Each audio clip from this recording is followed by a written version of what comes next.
Welcome to ECE Biography, Sage Wisdom for Childcare Leaders. My name is Tony D'Agostino. I'm the founder and CEO of Inspire Care 360. In this series of exclusive podcasts, we will meet with tenured and growing leaders in the childcare field, typically operating medium to very large childcare operations from tens of schools to thousands of schools. Our incentive is to learn what has been the path and traits that make outstanding leaders. Join us to glean the sage wisdom from these experienced individuals. Now, let's get started with ECE Biography, Sage Wisdom for Childcare Leaders. Today we have the great pleasure of speaking with Deepanshu Pandita, also known as Deep, who is one of the founding members of U.S. CEO of KIDO Schools. In 2017, Deep, along with a few other parents and friends across the world, were unhappy with the quality of early childcare education options available. So instead of sitting back, relying on others to make necessary changes, they got together to build a truly 21st century program that is aimed towards both children and parents alike. And in 2019, Deep took KIDO Schools and expanded them into the U.S., where he moved his wife and two sons to open the first U.S. locations in Houston, Texas. Thus far, he has contributed over 5 years to the KIDO School company and brings two decades of leadership experience with him. Additionally, prior to KIDO Schools, he co-founded a successful energy trading platform. Most of us have heard the phrase, see a need, fill a need. Well, that's exactly what Deep did in the midst of the global COVID-19 pandemic. He spearheaded the launch of KIDO Home and a virtual global classroom, and KIDO Village, an initiative for home-based aggregated care in response to the pandemic.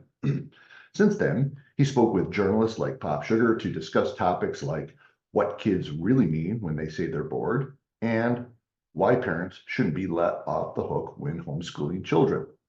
He spearheaded the launch of KIDO Home, which is a global and virtual classroom and initiative for home-based aggregated care in response to the pandemic. He also called KIDO Village, where they are blended teaching philosophies worldwide for customized play-based learning experiences in STEM, art, literacy, and numeracy. In addition to the success of the international brand of KIDO Schools, Deep holds a degree in electrical engineering from Indian Institute of Technology and received a master's in business from the Indian Institute of Management and Tulane University. He's passionate about his role in AI, facial recognition, natural language processing, especially in early childhood education, holds a certificate from Coursera and the Deep Learning Institute. Folks, it brings me great pleasure to have Deep on our program today. So, welcome Deep. And it goes, I should be calling you Deep or any other name that you would like to go by. No, Deep is perfectly fine, and that's my identity. Oh, very good. Well, it's good to know that. Well, thank you. Well, it's a pleasure to have you on our podcast today. And this is the ECE Biography. This is Sage Wisdom from Childcare Leadership. And we're very proud to have you on today. And we want to go through and ask you some questions. We understand that you guys have been making some stirs in the marketplace with KIDO and love to learn a little bit more about your ascension to your role, but a little bit more about you too personally. So this isn't just all about, your business or exactly 101 of leadership, but it's really getting to know you a bit. So we're going to kick that off. And one of the things I'd like to do is sort of get it started on if you have any kind of possible memory or favorite story when you maybe were young that may have you saw a spark of why you might want to eventually get into leadership. Did you see anything when you were young that sort of gave you an indication that might be a destiny for you, or maybe the opposite even? Well, first, thanks for having me. And so when I think back to my childhood, so I was born and raised in India. Sure. My parents still live there. And I was raised in this really a campus town, one of the oldest universities in the world. The city kind of revolves around the academic life, if you would. Yeah. And my dad, before retiring, was a professor, and my mom was an elementary school teacher. And so there's nothing particularly strange about that upbringing, other than perhaps, I had more than the usual impetus or drive to, to do well academically, and that was looked up as kind of as something you aspired to be. There is one thing though, which I've always wondered if it somehow made a difference in terms of this childcare thing, which is that my mom, when I was very young, had this weird quirk, and I don't even know if it was a quirk. Maybe this is what every mom does. But every time I would get into trouble with her, um, she would say something with the effect of, "What was I doing with you when you were a baby?" Or she would say something like, "Where did I go wrong when you were 4 years old?" And I think she said it often enough where it kind of might have become a background thought in my head. And I've often wondered, like, if I was 10 years old, going back to my life at that stage, if you'd asked me, "Hey, have you ever heard of Maria Montessori, or Reggio Emilia, or Piaget, or any of these pedagogical titans?" Of course, I would have said no. But if you Right. ask me, is early childhood education, you think, something important to a person's life? I would probably have said yes. I Yeah. mean, so it's funny how much these kind of childhood kind of little things that you get told in your childhood can become a Right. part of your personality. And I'm pretty sure that it was also at the back of my mind when I was leaving my investment banking career to start to be part of the founding team, which was already fairly well established at KIDO, but I was joining them back in 2016. Nobody had to convince me that it was actually a very important thing for all stakeholders to get this right. Right. Just how important this was to society, how important a business this was, and just the sheer amount of opportunity for making a difference. Nobody had to convince me of that.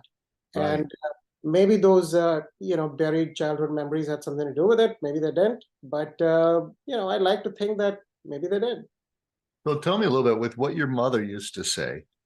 What do you, when you reflect on that, you said that, but what do you actually reflect on what she was saying to you at that point in time?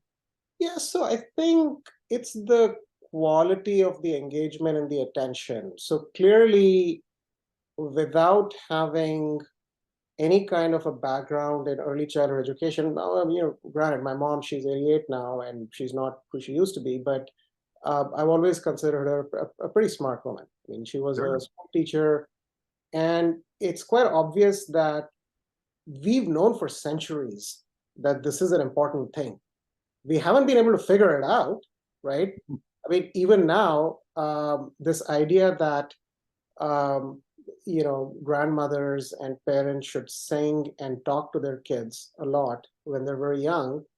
Um, we've known this for a very long time, but of course, when a study comes out from the Yale Infant Cognition Center, with a very well-respected research paper and some thought and scientific methodology behind it, obviously we all set up and take notice.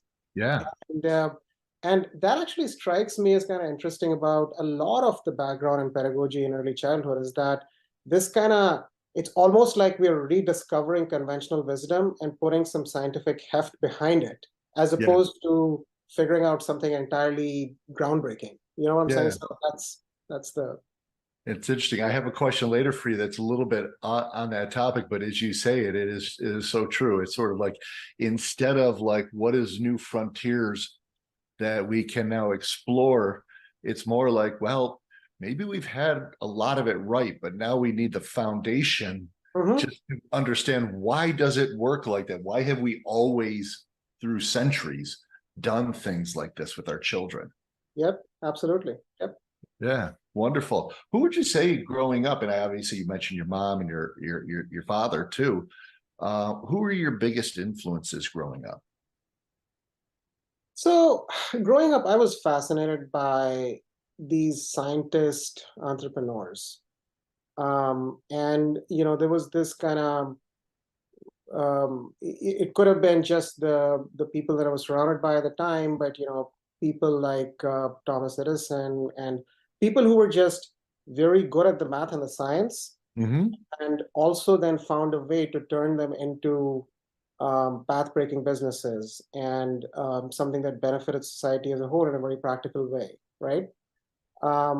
And there was a clear dearth of those kinds of people in India. And one reason why I was also intrigued and fascinated by America as a society is precisely because of the way it had gotten the formula right. With all its flaws, it had somehow gotten the formula right for turning, you know, basic sciences from something that gets done in the ivory towers into research, and then into more practical research, and then into patents, and then into this model where you could actually keep on innovating on the mousetraps. And that's something that was a big influence on me. I don't think anybody in particular, I already mentioned Edison, but a lot of people of that ilk who sort of invented something. I was really fascinated by the inventor of the Bose music company, because similar idea. They had a patent at MIT, and then they turned it into this big acoustic engineering giant. There were some examples of that from Germany. So those were the kinds of stories that fascinated me. Yeah, well, absolutely. It's probably interesting because then you think of how many opportunities where there was something that was actually truly engineered or developed, but there wasn't the marketing wherewithal to actually get it to market. And some things may have been possibly squandered because there wasn't that sort of Edison connection of being able to develop it and then get it to market. The Steve Jobs, be able to have Wozniak created Yeah. and then bring it to market. That whole cycle that tends to be successful. Yeah, no, I mean, look, there's a lot of very interesting research and books and studies out there on. There's never really a light bulb moment. This is just one continuing sort of spectrum of evolution, and then sometimes it gets over associated with one individual's work, and they're the people that make all the press and who we think of as being primarily responsible, and that's okay. That has its place. You got to have role models to look up to. That's also something that's needed, um, in civilized society. But I think what jumps out at me is just this continuity. I mean, I just see this causal network of something that was done in 1970, then somebody dusting it off and putting something together in the 90s. I mean, this mRNA vaccine, right? This is a great story. Yeah. Somebody that's shunted to kind of the outside labs at UPenn, but kind of dogged in their pursuit of carrying on that same strand of research. And 27 years later, there's a pandemic, and that turns out to be the vaccine. Right. There's plenty of examples like that. I mean, for all the press that deep learning and machine learning gets, people forget that what made it possible. There's this temptation to look at it as something, even though, of course, it's connected to the technology industry, and everybody understands very intuitively that the internet has something to do with it. But back when people were imagining how the internet would change the world in the late 90s, nobody ever said the biggest impact 25 years down the line might be because of the proliferation of the uploading of cat videos on the internet that then provide all this free data to fit these large models, right? Yeah. So it's just the causal network that fascinates me as well. So it's usually over time, as my views on this whole entrepreneur scientist thing have evolved, I've also grown to appreciate quite a bit the importance of teams, the importance of being in the right place at the right time, the importance of being surrounded by people who will do the process innovation, right? Just make sure that somebody's doing the evangelizing, somebody's doing the process innovation, somebody's making sure the trains run on time, talking to the employees. All that has its own place. You don't get to build great companies without it. Yeah, no, it makes a lot of sense. Well, exactly what you're talking about. And as we sort of take a little bit of a path from the traditional sort of biography interview, you started mentioning some of the technology, some of the flow. But I do want to harp on one of the things that you mentioned, as you've ascended, in your career, you've obviously worked with a lot of people. And you've worked at people, I'm sure, where there's times you probably were an independent contributor as to a leader of leading teams. And you just mentioned teams. What is sort of your philosophy and how to put together teams that are highly functionable, highly capable, highly responsive? So I think tone is important and culture is very important. I mean, it's something that we take very seriously at KIDO.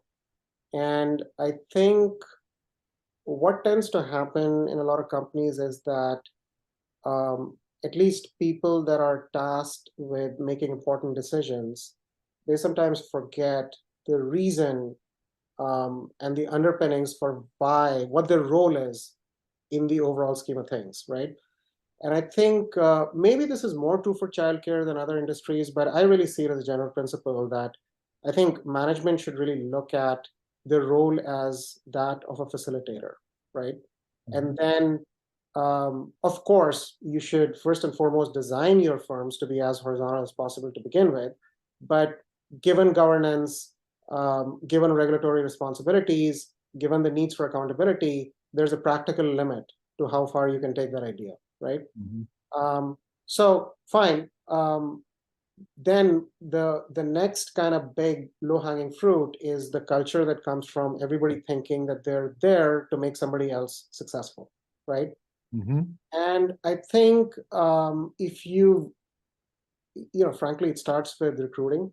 It starts with when you're building companies out, the people that will be attracted by the idea of what this, at that point, small team of individuals, and it really is just that, a small team of individuals, what it's set out to do, the only people who will want to be part of that is people who are like-minded, right? So I think a lot of it comes down to holding those core principles together, especially true in the beginning. And then there's a critical mass concept at play here, just like with everything else, where once you have enough people who are all sort of the mindset where their role is to facilitate, right? So I think this facilitating mindset, servant leadership, those are things that I really think they're generally true for any industry, but they're especially true for these service-oriented industries like childcare. Yeah, I would not disagree with you one bit. I absolutely see that the servant type of leadership role is so critical in this industry because it is a tough industry, right? You know, we watch I always say, like, a director's role is probably one of the toughest roles there is out there. You know, it's a tough role. You know, as you started to evolve, and just to step back a little bit, you had a bit of a different total career prior to coming into the childcare world. Can you tell us a little bit about that, of sort of how you got there and then how you sort of came into this realm? Absolutely. So I came to the US for higher studies. There was a professor who, when I was in business school in India, was keen that instead of taking the traditional path of joining industry, that I continue some independent studies and become a PhD, become an academic. So that's what originally brought me to the US. And one thing led to another, and I found myself in the energy industry, which was a very interesting, exciting place to be back in those days. More or less an accident of geography that I was in school down in the deep south, where energy was really the industry, over at Tulane.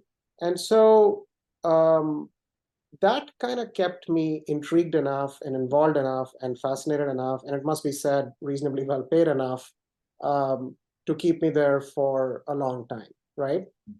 And the roles that I played in that industry, portfolio management, trading, research, all of that was very interesting to me in the sense that there was a linear, here's the quality of your research, you put it into play in terms of like how you look at the markets, and there's an outcome, right? The quintessential quick feedback kind of business, right? But I always used to find myself thinking, well, what are you doing really, right? I mean, there's a little bit of a zero-sum element to it that you can never really get ahead of or get completely rid of.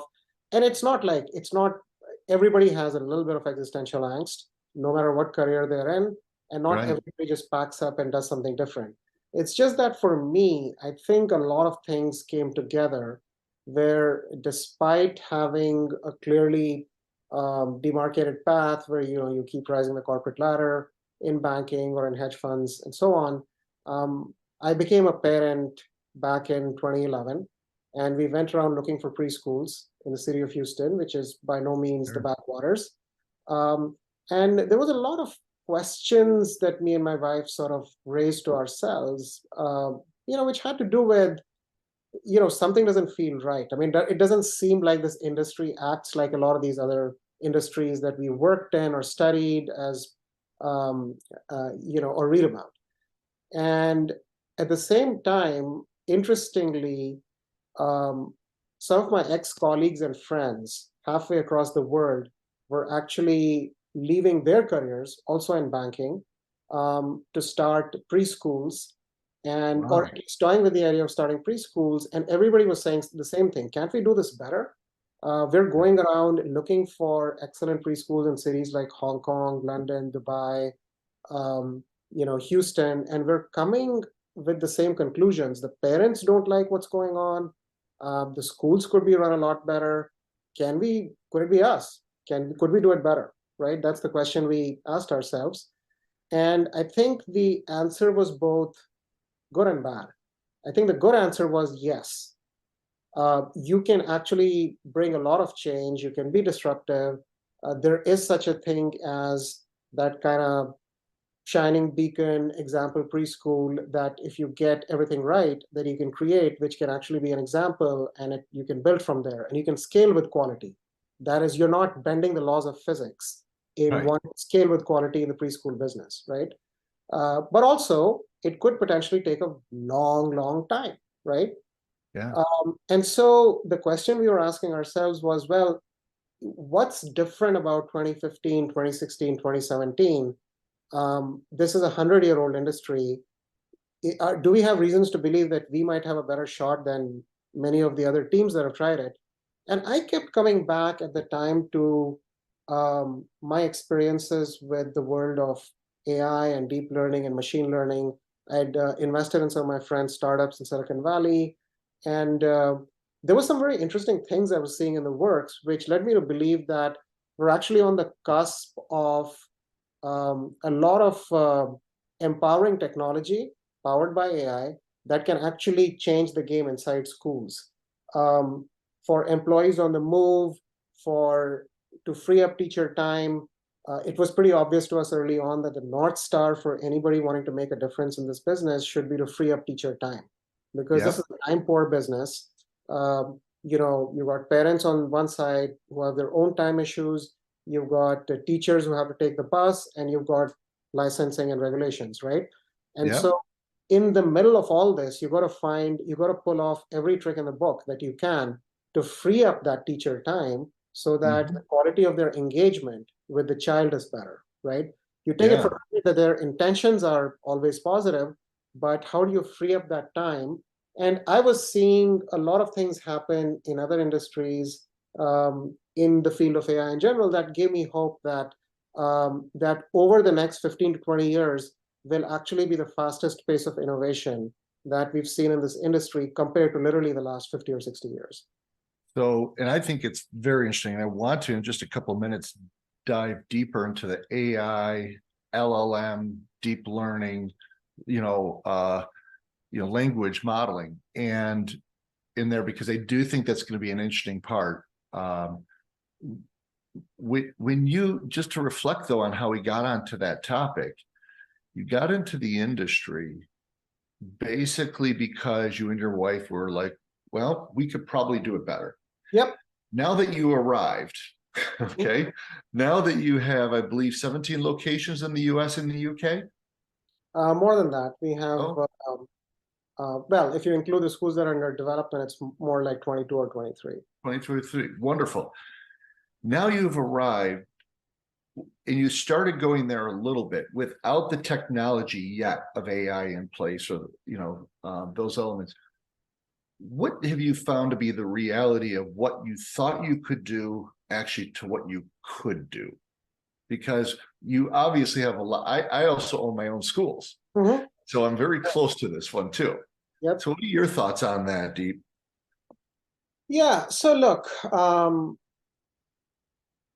this is a very difficult business to actually innovate in, and the reason for that is that it's hyper fragmentation, right?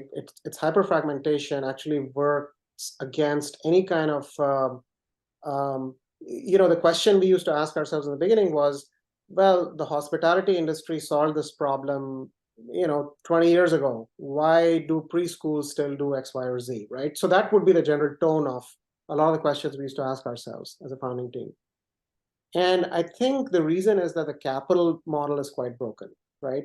It's because you never grow to the kind of scale where your incentives are aligned still with innovating, while at the same time you have the capital available to actually put it to work, and you're actually employing best of breed solutions that come from other industries, right? And that was the reality that kind of hit us in the face right away. Well, you still got to solve for real estate, right? It's a means to an end, but you can't operate on the streets.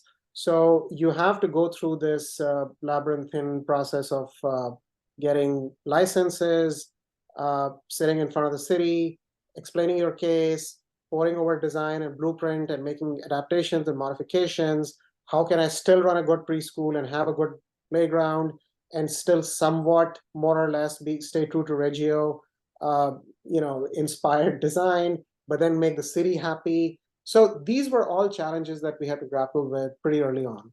The other thing that we realized was that there is the idealized model of this extremely motivated, well-intentioned caregiver or preschool teacher, right?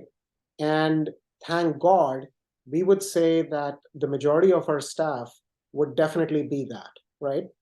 And I think a lot of it has to do with, again, the kind of people you attract to begin with, right? The kinds of things that you say about yourselves, at least aspirationally, do matter. Because if you don't even do that, then the right people don't want to join you. But also, we realized pretty early on that things like recruitment, things like training, and how you set up your training, and how personally engaged your team appears to be in how concerned they appear to be that everybody gets trained well, those things actually make a big difference, right? And again, I think going back to that original North Star, right? What is that one thing which, if I could wave a magic wand and make happen, you're not going to give me a prettier school, you're not going to give me a better location or a full school even. What is that one thing that could drastically transform a not so good preschool into an amazing preschool? It's teacher retention, right? Yep. If you attract and recruit the right talent, and then they stick with you, and you get enough time to invest in them, and they get enough time to invest in you, and you're constantly engaged with them, and they're constantly engaged with you, I think you will end up with an amazing preschool, right? That has been our learning. That was our learning studying the best preschools, and that has been our learning with our own experience also, right? And that was the biggest kind of, hello kiddo, meet reality for us, because we were thinking in terms of, okay, 5-10% retentions are great. And then we were like, wait, the industry average is what, 35, 40? Your entire workforce turns over in a year, right? How do you invest? How do you do adult training? How do you invest in people, give them the right benefits, make sure they get their CDAs, make sure they get that diploma or degree in infant cognition that you think will really improve the outcomes in your school? How do you do all that if everybody's leaving in 6 months, right? And of course, this is before COVID hit, right? Yeah. Remember, we were grappling with these things back in 2018, 2019, and then COVID hit. And then, of course, that took things into a completely different orbit, right? Yeah. Now, the good news here is that even though this is very clearly the kind of industry where this is not like the tech business where you came upon something innovative, I'm obviously generalizing a bit. You came upon something path-breaking, innovative. You have a patent to your name or something, and then you started a company around it, and you're outrunning a bear. That bear being somebody else coming up with something superior, some better algorithm, and you have to get it to market quickly before any of that happens, and you have to build a moat, right? Here, you're not outrunning the bear. The bear's way, way behind. What you're outrunning is 50,000 other competitors, right? Mhm. And so, honestly, in a situation like that, it's not even the question of what you're outrunning, how you're outrunning. It doesn't even begin to arise, right? Right. There's so much churn in this business that there's a lot of space. There's a lot of space for thoughtful management teams to build platforms, to take it to a certain size, do it well, be proud of the product that they've built. But unfortunately, nobody's yet solved the problem of how do you do it over such a vast scale that society as a whole benefits, right? Yeah. And what's interesting in this industry is we all know, a lot of us know in this industry, that recruitment and retention is absolutely key. It's the secret sauce, to having some level of success. Part of the challenges in our industry, from my observation, has been that many people who are involved in our industry have not gone to school and have not seen this industry as a career. So in turn, they see it as a waypoint in their journey for a career. And I think the innovators in this industry have done a good job of helping frame it as a career opportunity for people, so you can get them up to competency, you can retain them, you can invest in that person. What would have been the kind of things that you've done to take on directly and address that issue of, in addition to recruiting for your culture, Deep, which you talked about, what are the kind of things you've done to really embody the retention of key quality staff? So I think you've got to check the basic boxes, right? I mean, you have to first maximize the probability that somebody that comes into your school as a caregiver or a teacher, that first they're doing it for the right reasons, right? Mm-hmm. So there at least has to be some aspiration or intentionality. And I have to say that while there have been plenty of what you call, surprises, learnings, insights that have come to me, which would fall on the cynical side of the spectrum, on this account, I've actually been blown away. Compared to the other industries that I've worked with, the number of people that you come across in our line of work who want to do it for the right reasons is amazing. And I think we're blessed to have, I get it, some of it is just the large numbers. There's 2 million people that work in some way, shape, or form in the childcare industry in the US. But I have to say, just to be able to make the statement, there's hundreds of thousands of people in our country alone that would happily come into an establishment for the express purpose that they get to be near young children for all the right reasons, hug them, and can't stress this enough. That was one of the casualties of COVID. The number of caregivers who told us they actually really enjoy hugging children, and that was one of the first things to fall by the wayside in COVID. Heartbreaking, right? But you think about the intentionality and the sentiment that go behind saying something like that, right? This is probably a very unique industry where somebody could actually say in an interview, hey, I just want to be around young children and be able to hug them and console them and make sure that the good things are happening in their lives, and not have it come across as cliched or something you just say in an interview, because I see them living that in the schools, right? Yeah. So I think a lot of it is,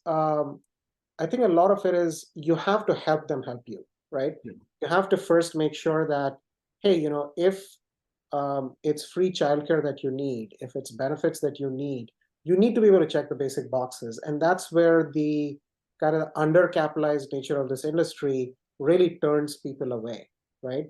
I think we consider ourselves one of the best employers out there, but not to brag, but in terms of at least the kinds of benefits we provide and the pay scale and so on.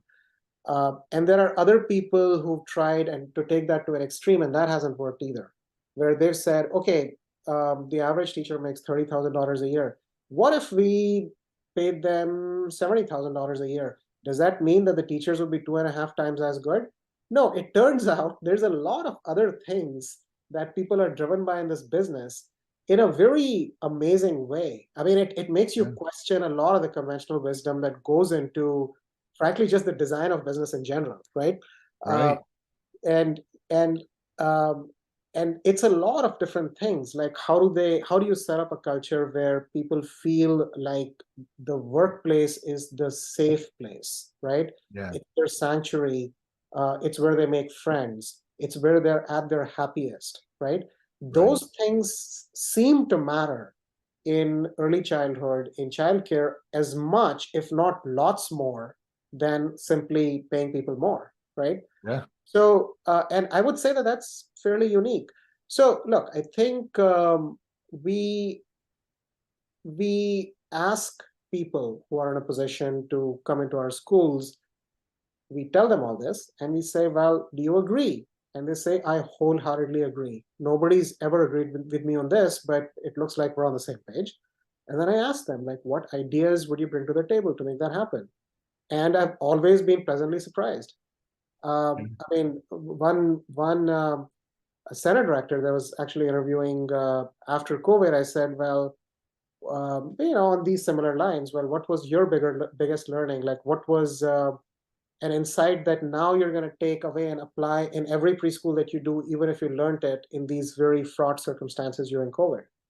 And she said, well, I just stumbled on this where instead of like paying for Uber rides for my teachers to come to school, I actually started paying other teachers to pick them up so they could actually spend time with each other on the car ride to the school, right? Now, of course, like, we're pragmatic and, you start thinking about a lot of other things. Hey, what about auto insurance and liability and time management and scheduling? And all that has its own place. But the idea, you now kind of touched on something that is very interesting. The idea of like teachers spending time with each other and you're finding a way for them to do it, right? Right. So those kinds of things really get us excited over at KIDO. And it's a lot of those small things. We're a small enough company where what used to get us even more excited was when we had schools in India throwing up a creative idea that the team in London would love, and then the team in Austin would love, and just this cross-cultural kind of influence on, hey, we tried this here and it worked like gangbusters, and you guys should try it and run with this ball. There's a little bit of a more than the sum of the parts idea there that we also find fascinating. And that's one reason why we've chosen this kind of cross geography expansion model. Well, it sounds like there's obviously several benefits that you've had for being in multiple cultures that have sort of, I guess, maybe would it be fair to characterize it, Deep, in saying that there are things that traditionally you would not have thought of in your own culture, but because a different culture is doing it, you can see and go, wow, that's actually very interesting. We never thought about it that way. And then they start to apply it into their own. Is that sort of what you're getting towards? It's been one of the biggest upsides of doing this the way we have, that so there's two very interesting things that we found. One is that parents, the children are children all over the world. There's never any controversy over that usually. But the parents, we're struck by how similar they are, right? The kinds of things they're looking for their kids, their priorities. And I think it may have a little bit to do with the particular geographies. It is a hyperlocal business. It may have something to do with the particular geographies and neighborhoods that we're in, which do tend to lean a little bit more urban cosmopolitan in every city that we're in around the world. But we're just struck by how similar the expectations of the parents are. The Western parent wants the same thing. The Eastern parent wants the same thing, except there's always a little bit of the grass is greener on the other side element. hey, how do the Americans churn out creative kids? And hey, how do the Asians churn out kids that are so good at science and math, right? So there's a little bit of that happening, but in general, those are tones and modulators, right? Yeah. Everybody wants kids to grow up to be, to have empathy, compassion, be very good managers of others and selves and interactions. Be good. There's just been this explosion in the recognition for emotional intelligence as being something to be pursued in its own right. Just not even just to kind of create the corporate executives of the future. That's too cynical, but just to create happier individuals, right? Yeah. And if you think about it, with between what we do for our children and what we do for our staff, at the end of the day, a lot of it gets down to belonging. People want to belong, staff wants to belong, like you talking about the ride share kind of thing.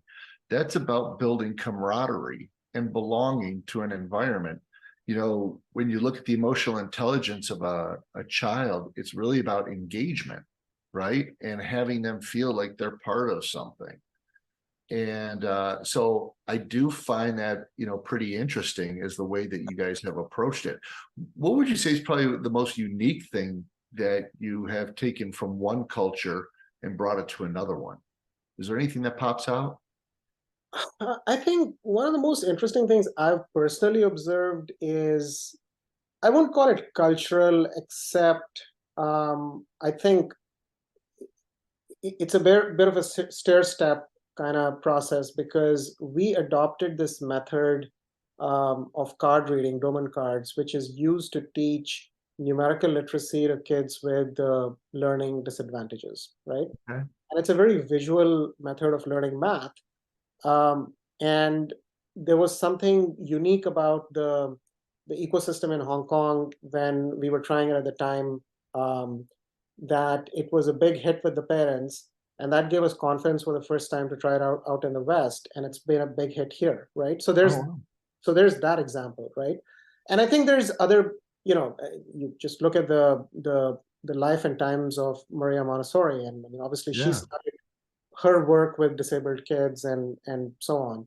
And so there's always been this tradition of like, if you kind of perfected a technique in a much more demanding educational circumstance, and then bring it over to teach, the median population, it's tended to produce better results than you always have, except that in the US, unfortunately, we've siloed ourselves into where that's a totally separate stream, and what you do with your regular pedagogy is a separate stream. But we've actually been, the interesting thing is that itself is a very cultural thing. In the East, people are not shy about taking something that works for older kids and trying it with younger kids, right? They generally have higher aspirations for sort of academic milestones. And a lot of it, like a lot of the parents in the West who have asked me tongue in cheek, hey, when you're the kids at KIDO in Bangalore, or or Dubai, or some such place, I assume that they're like 2 years ahead in math, like compared to what. So this is typically, again, Asian parents who live in the US who ask that question. Yeah. Interestingly, but I always find it interesting that the only difference in those cultures when it comes to certain dimensions of learning, right, is that they expect more. They just try more, they expect more, right? Higher expectations, higher bar. Higher expectations, higher bar. And you come to the US, we love the idea of 4 or 5 year olds engaging with the generation serve, doing volunteering, getting confident, speaking in class. And I tell the parents in Asia, all that's different is you expect more, right? Yeah. You get what you expect. Look, I think one of the most interesting insights about this age group is that you're setting up an environment, and you're setting up more or less expectations in a very subtle way, right? Right. And then you're basically there observing, mentoring, guiding, setting up the right infrastructure, observing, assessing, all that stuff. But fundamentally, what you expect is a big part of the input. Yeah, absolutely. And it is, it's like, clear that that's 101 in leadership, right? Is just if you set very clear expectations and create a roadmap to get to those, you usually can achieve those things. If you do not really have expectations set up, yeah, there's nothing to hit, So, And that, by the way, is one of the challenges with our industry also, is that, again, there's flora and fauna, and then there's the Amazonian rainforest, right? right. There's just so many, there's such a cacophony of like methods to assess and measures and outcomes and different standards and, this research paper and that research paper. You can't go to a childcare conference without seeing at least 4 competing ideas. And at one level, that's beautiful, right? You Mhm. want to see that, you want to see those ideas come, but it never kind of coalesces to the point where somebody might be able to say, school A is doing a better job than school B, because there's never any kind of any way to truly measure the outcome except in these kind of subjective anecdotal ideas of Right. kids go out from this school, they seem to do a lot better in later life than, all very subjective. And so that is one of the laments. And of course, the other lament is that early childhood education, when done right, is patently not something that should be looking to make kids kindergarten ready, because its objective should be to actually prevent future damage from the public school system and from private education. Yeah. And literally, you're teaching the kids to learn, right? And orienting them in certain ways versus others, forming their relationship to learning. And Yeah. so all that stuff is actually, to me, a far more important enterprise than anything that happens later on, which is, facts and assessments and standardized exams and so on and so forth, right?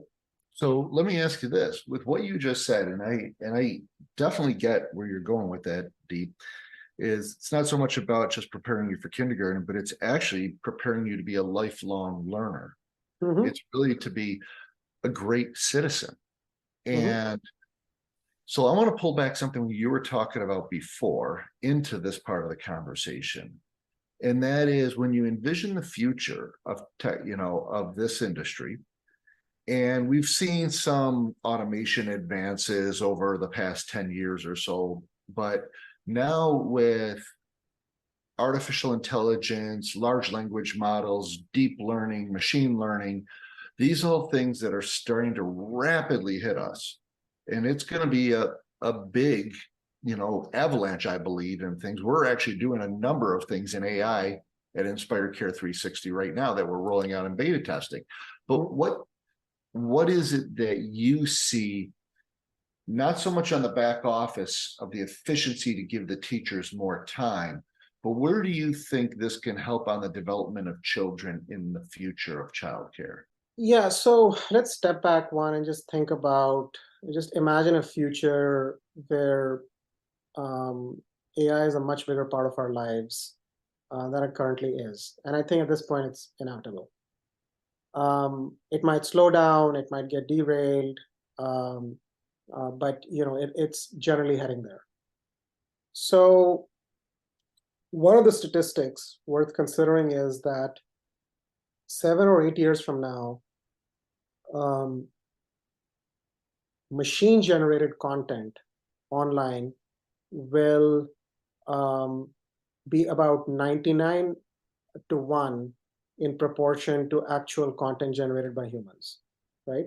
So in other words, 99% of what you find on the internet would have been generated through and through, right, by a machine, right?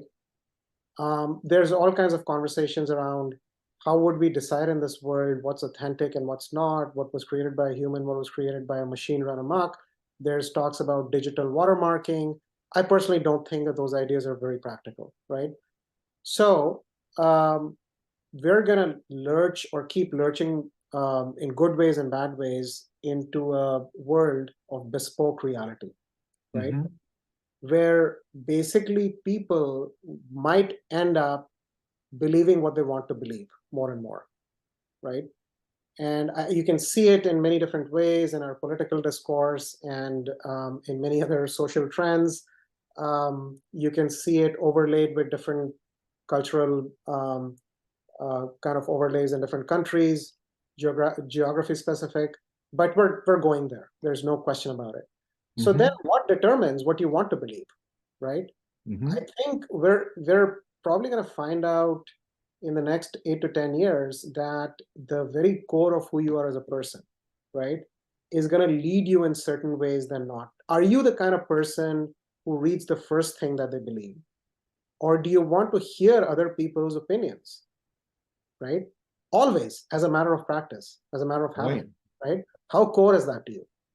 Um, do you want to always belong to a tribe, or do you have the kind of courage to every now and then question things a little bit, right? Right. What are the elements in your life that are wanting you to be part of a tribe at any cost versus being a little bit more original in your ideas, right?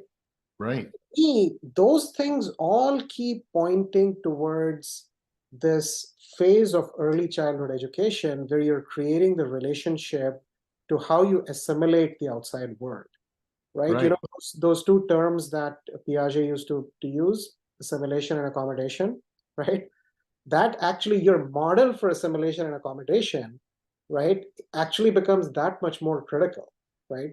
So I think a lot of it goes back into, I really at this point don't see the public education system, which is the mainstay of everything K through 12.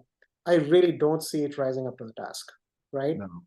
And whatever small difference we can make, hopefully a very big difference, but whatever small difference we can make in early childhood education, in essentially making sure that we have the right North Star, right? We're going Right. after the right things.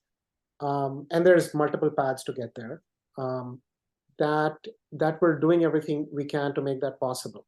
I think the industry needs honestly a lot more capital, but the good news is, I mean, if you look at what machine learning and deep learning, we actually just had an investor come into one of our schools the other day who works in one of the Silicon Valley companies that's coming up with these very cool wearable gadgets, right?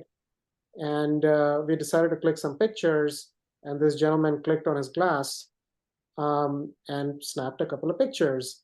And we started toying with it a little bit, and we realized that this could actually cut out a few minutes of time every day from a Mhm. teacher who's communicating with parents, right? Yeah.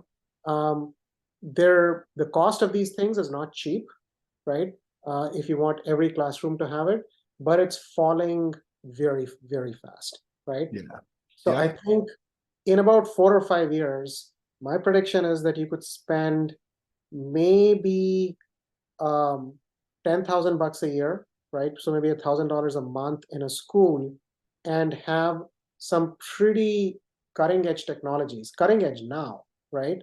That have Right. now become commoditized enough where you're taking away a lot of time spent on these mundane tasks that teachers have to do, right? Yep. Observing kids, assessing kids, video transcripting their motions in class, right, through smart cameras, right? So those kinds of things, so that then you're going back, ironically, to this model of what you used to have back in the days when people actually had a lot more time, where the teacher would just sit down with the child and understand their background, their personal story, actually talk to them, engage with them in a very high quality fashion, right?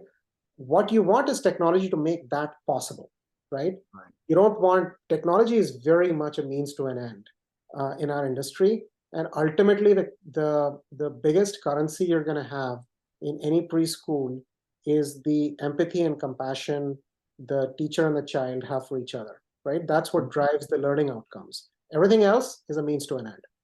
Yeah. Well, when so there's many things you brought up there that are very interesting, Deep, and thank you for doing that. You know, when it looks like the onset of AI, I think there's a little bit of, a paradigm shift that seems to be going on that will happen. In other words, we're not moving the pieces around the chessboard possibly with the invention of where AI and deep learning are coming from. We're actually changing the chessboard itself. Yeah. So unlike putting childcare management systems or CRMs or those kind of efficiencies, we realistically have an opportunity to change the whole paradigm, the whole chessboard as to how things go about. There can be very positive sides, obviously, that we've talked about, the efficiency, the time efficiency, the effectiveness. Do you think that there's risks associated, going back to your 99% of things will be probably machine developed in the future, where 1% may be very well cornered to authentic human beings developing? Do you think that, if we fast forward 10 years, 15 years, which if you said this back in the 80s, you'd be like, well, that's a long time. No, for this, there'll be light years in difference of what's going on. Do you think that there's risks of this possibly not helping children as much as it possibly could be, for the fact of profitability, for the sake of efficiencies, for the fact also there's a little bit of gobbling up that's going on in our industry, right? There's, acquisitions that are going on, which is rightfully so. This happens in different industries that have the right kind of capitalization in it. So what are your thoughts about that? Yeah, so look, technology is technology. It always comes with opportunities and it comes with risks. We invented electricity, and the same electricity that's being used to power homes in a totally different application could be used for something harmful, right? We invented nuclear energy, powers plants, but then now we constantly have to worry about nuclear proliferation and bombs, right? So there's obviously these days a lot of there's a lot of doomsday talk about AI and AI gone amok, and obviously the titans of Silicon Valley obviously have made their positions clear that they think this is going too fast and so on and so forth. So maybe I look at it too much from a childcare practitioner's lens, but so I mean, you come across a baby that's wearing a diaper and it's scowling and looks very angry. There's no need to automatically assume it's going to destroy the world. It could just have wet his diapers, right? Yeah. And I think a lot of the doomsmongering that I see around AI is actually more a reflection of our political and social zeitgeist than it is a reflection of the true nature of the technology and really where the technology is and how easy or hard it is to misuse it, right? Because I've calibrated these models with my bare hands, right? And I have a degree in machine learning, Sure. and so when I look at the kinds of things people are scared about will happen, it seems to come from one of two sources. Either it's being written by people whose business it is to just write, and yes, those professions are uniquely at threat from AI. But mainly, you just think back to, you may be younger than I am, but in the late 90s, you remember how the dot-coms were supposed to change the world entirely and complete, nobody was ever going to have to work a day in their lives. It was going to bring peace and harmony, and everybody was going to be well connected, right? 25 years later, AI is at that same stage, and all that's changed is how we feel about these things, right? What was grounds for optimism in the late 90s because of where we were politically and socially? Now we're at a different place politically and socially, and so everything has a darker undertone, right? That's all that's changed. But this was happening 100 years ago. This was happening when cars were replaced by buggies. It happened 70 years ago, 50 years ago, and here we are again, right? So it's both not as good, not as bad as people fear it is. But I think it's very powerful and it's here to stay. I do think that in terms of connecting it back to early childhood education, I do think that we need to arm our kids to tell good from bad, to be emotionally intelligent, to be resilient. There's going to be a lot thrown at them that wasn't thrown at us, right? we're going to go from a world, even as recent as 2 or 3 years ago, or perhaps right now, where you're worried about, oh, our children don't interact with their friends in person enough, to a world where our children have 10 friends and none of them are persons. Right. They're bots. Right? Yeah. And then there'll be a generation after that which will consider that normal. And Yeah. that's just the way it goes. Yeah, it's all part of it. Now that we're sort of wrapping up here a little bit, so I want to pull it back in. You've gone over a lot of good stuff, especially from where you've come from, how you've ascended into this role, your thoughts about the future, where we're going. This is really some brilliant stuff, which I'm very happy to hear from you on your opinion on these things. If you were to glean, as you've taken leadership into the childcare industry, what would you say are some of just your very best top practices, your best practices that you say, well, when I show up every day, this is how I like to show up? What can I do for you? What can I do to help? That's it. Being there and being a servant. Mm-hmm. Fantastic. And if you were to say that you made any mistakes or missteps along the way to your journey to where you are now, and you reflected back on those, and of course, if you have any stories about any, that'd be great. If not, no worries. But if you had any mistakes or missteps, what kind of learnings did you get from those that helped you become the person you are now? So I think I would say it's okay to be patient. Not everybody can afford to be patient. It depends on who your investors are and, and so on and so forth. But I think, look, a preschool is a very unique um, proposition in the sense that a lot of things need to come together for you to get past the threshold of success. You have to have the right teachers, you have to have the right administration, and then there are some other things that come in a subtle way. You have to be in the right neighborhoods where the parents actually appreciate and have respect for what you're doing that might be different from others, right? Because it's also a very competitive business. So it's okay to kind of wait for those kinds of opportunities to come, and so that you're giving yourself as much of a chance of success as you possibly can, right? Make sure that you're surrounded by this environment where you can go find good teachers, but then the parents also have the right mindset.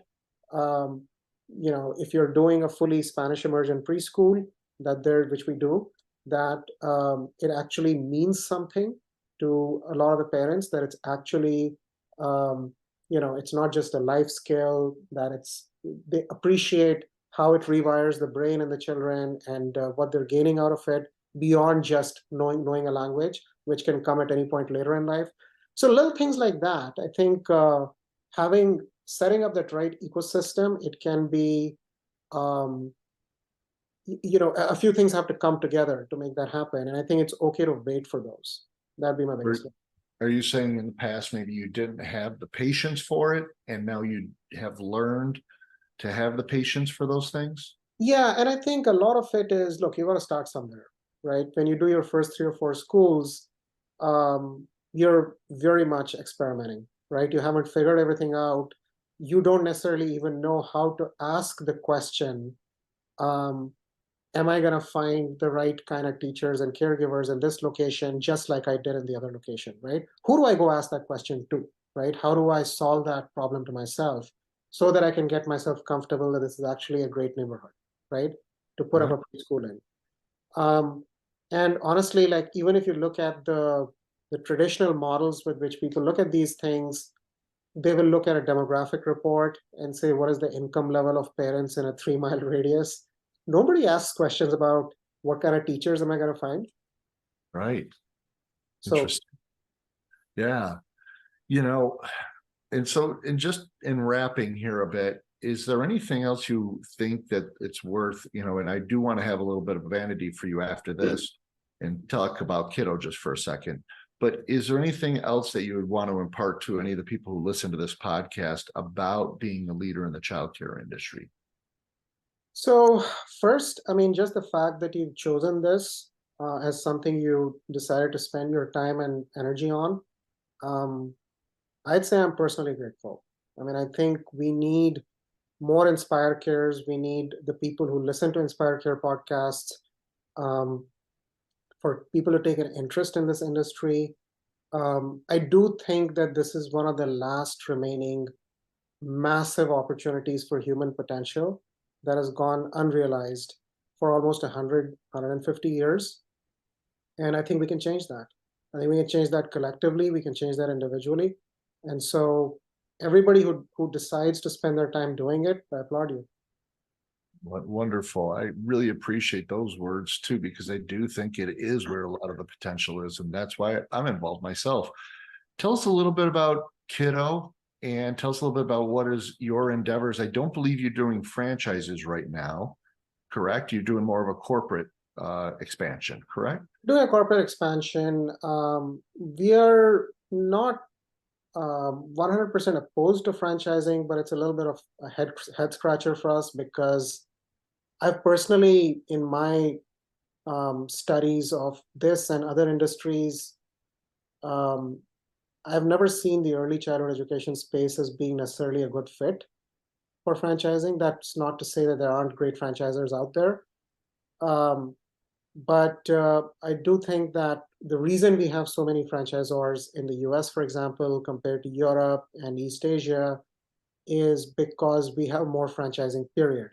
Not because it's an inherently good fit for the early childhood education space. That said, we have ideas on the table where with the right partners and with the right kind of careful attention to quality, some control over hiring that doesn't run afoul of franchising laws and doctrines and so on, that it could be a good solution as well.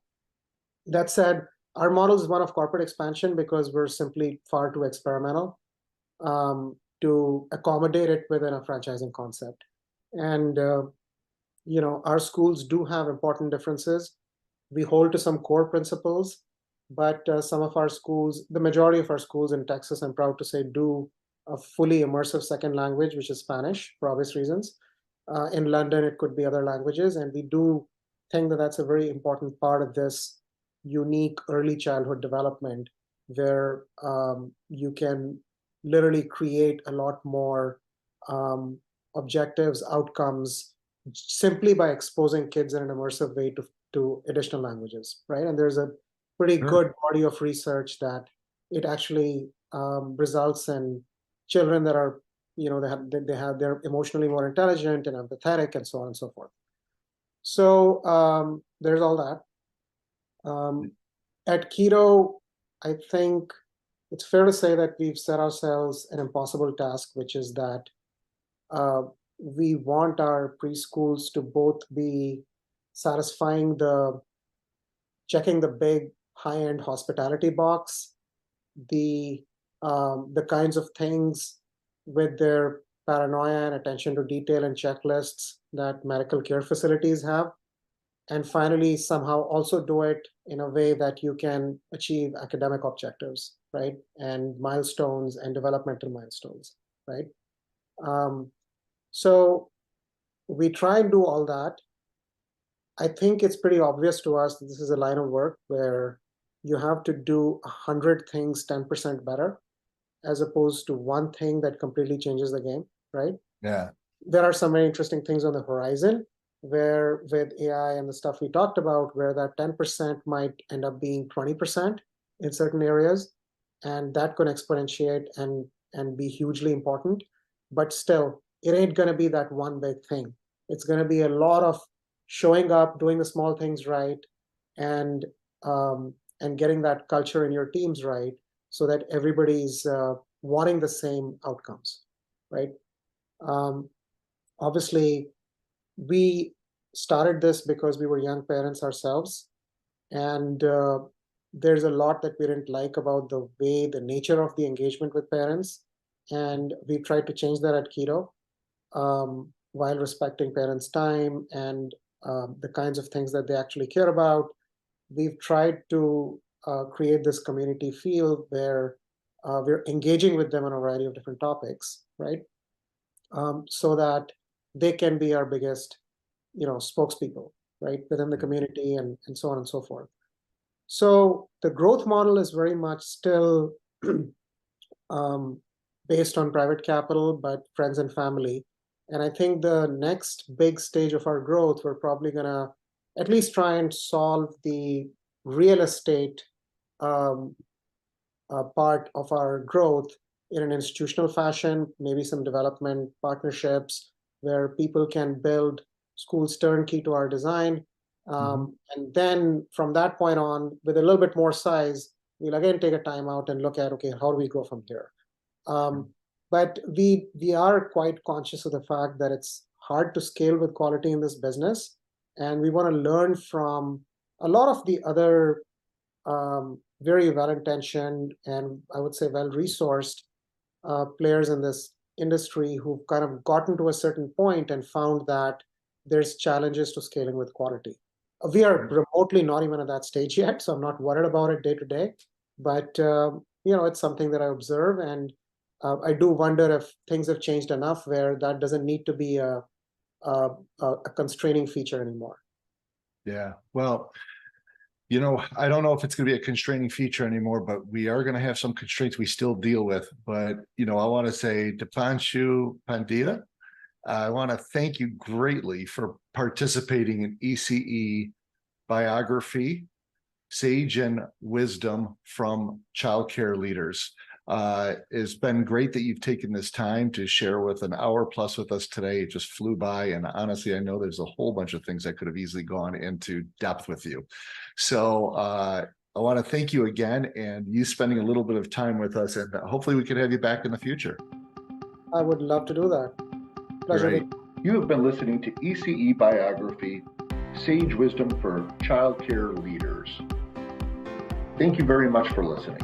We're greatly appreciative of your time. We will continue to produce these programs on an ongoing basis, and please hit the download button and subscribe to our podcast so you do not miss an episode. Thank you very much and hope you have a wonderful day.